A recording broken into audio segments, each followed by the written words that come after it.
ভেঙে গুঁড়িয়ে যাচ্ছে দুর্নীতির নির্মাণ। সেচ দপ্তরের জমি দখল করে মাতলা নদীর চরে অরণ্যের তুলে মোতায়েন পুলিশ, কেন্দ্রীয় বাহিনী। কলকাতা বন্দরের জমি ও জবরদখল, তৃণমূল জমানার আরো এক কেলেঙ্কারির পর্দাফাঁস। দখলদারি মুক্ত করতে সাহায্য করেনি বিগত সরকার।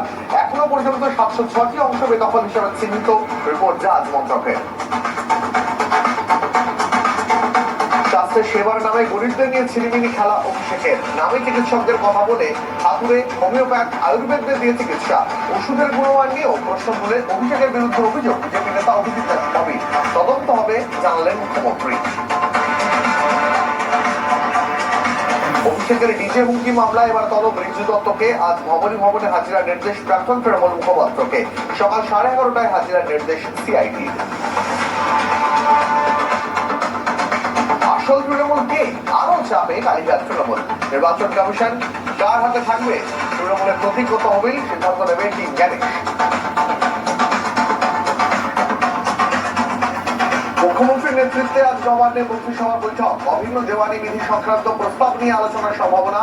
ক্যাবিনেট বৈঠকের পরেই রাজ্যের শীর্ষ আধিকারিকদের নিয়ে পর্যালোচনা বৈঠকে শুভেন্দু অধিকারী।